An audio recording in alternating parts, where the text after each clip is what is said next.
Bonjour, chère Église. C'est moi qui ai encore le privilège de vous partager une méditation matinale aujourd'hui.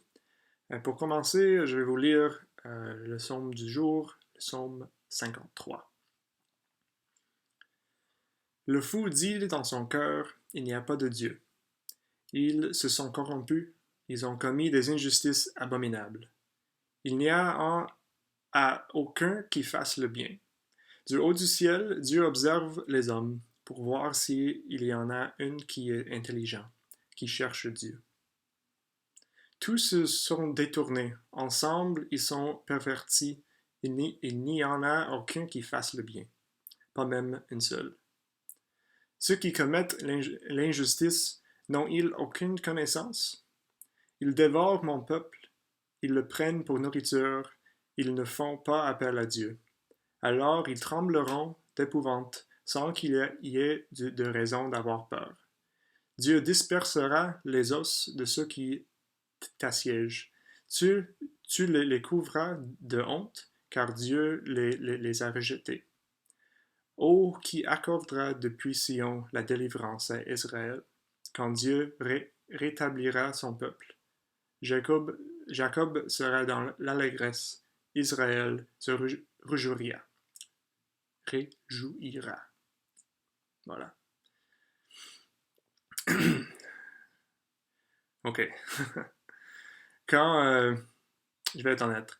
Quand je lis ce psaume 53, c'est facile à gémir et rouler les yeux.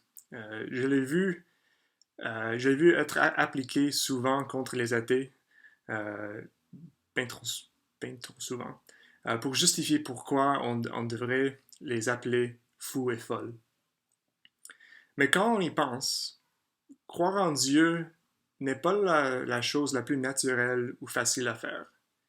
Bien sûr, pour les croyants, tout sous le ciel déclare la gloire et la majesté de Dieu, et c'est souvent dans les merveilles de la création que beaucoup de gens ressentent le regard de Dieu, ou au moins font face à ce sentiment de transcendance.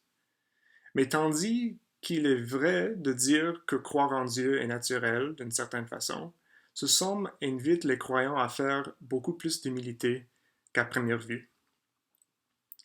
La vérité est que nous avons tous plus en commun avec les fous que nous aimerions l'admettre. Il dit dans son cœur qu'il n'y a pas de Dieu. Mais pour nous, bien sûr que non. Pas les croyants. Mais un fou ne le pense pas. Il ne croit pas qu'il n'y a pas de Dieu. Il le dit dans son cœur. Une relation avec Dieu n'est pas une affirmation intellectuelle. C'est une expérience de grâce qui fait germer un désir, une soif pour Dieu lui-même. Son amour et sa gloire créent en nous des nouveaux désirs. Mais c'est possible que nous n'aimons pas Dieu autant que nous croyons. Comment ça? Ça tourne autour de la folie et la sagesse. La sagesse n'est pas simplement l'intellect ou les connaissances. Ils y font partie, oui, mais la sagesse ancienne et biblique est une vertu intégrée. La sagesse est comprise de beaucoup plus de simples connaissances. La sagesse agit sur le plan moral. Le fou est l'opposé de celui qui est sage, non parce qu'il est cave, mais parce que ses désirs sont désordonnés. Il n'aime pas ce qu'il devrait aimer. Tu vois, c'est possible de croire en Dieu pour des raisons rationnelles, parce que ça fait du sens, mais aussi d'être un fou qui fait aucun bien. Comme croyants, nous ne sommes pas définis par une discipline intellectuelle, mais par l'amour reçu de Dieu qui nous amène à aimer nos prochains. Et l'amour précède la justification.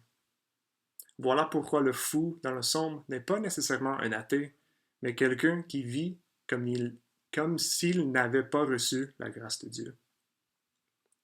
À la fin, quand on parle du fou qui ne croit pas en Dieu, on ne parle pas de son intellect, mais de son cœur. Donc personne ne peut se rendre juste par ses connaissances. Seulement Dieu qui transforme nos cœurs peut nous justifier, nous rendre justes et faire de nous un peuple qui aime et fait sa justice. Suivre Dieu et vivre une vie de sagesse commence avec la réorientation et restauration de nos cœurs. Le sage dit dans son cœur, « Je suis aimé », et il se laisse porter par l'amour du seul juste. Voici encore le psaume 53. Le fou dit dans son cœur, « Il n'y a pas de Dieu ». Ils se sont corrompus, ils ont commis des injustices abominables. Il n'y en a aucun qui fasse le bien. Du haut du ciel, Dieu observe les hommes, pour voir s'il y en a un qui est intelligent, qui cherche Dieu. Tous se sont détournés. Ensemble, ils se sont pervertis. Il n'y en a aucun qui fasse le bien, pas même une seule. Ceux qui commettent l'injustice n'ont-ils aucune connaissance? Ils dévorent mon peuple. Ils le prennent pour nourriture. Ils ne font pas appel à Dieu. Alors ils trembleront d'épouvante, sans qu'il y ait de raison d'avoir peur. Dieu dispersera les os de ceux qui t'assiègent. Tu les couvriras de honte, car Dieu les a rejetés. Oh, qui accordera depuis Sion la délivrance à Israël? Quand Dieu rétablira son peuple, Jacob sera dans l'allégresse. Israël se réjouira. Amen. Soyez bénis.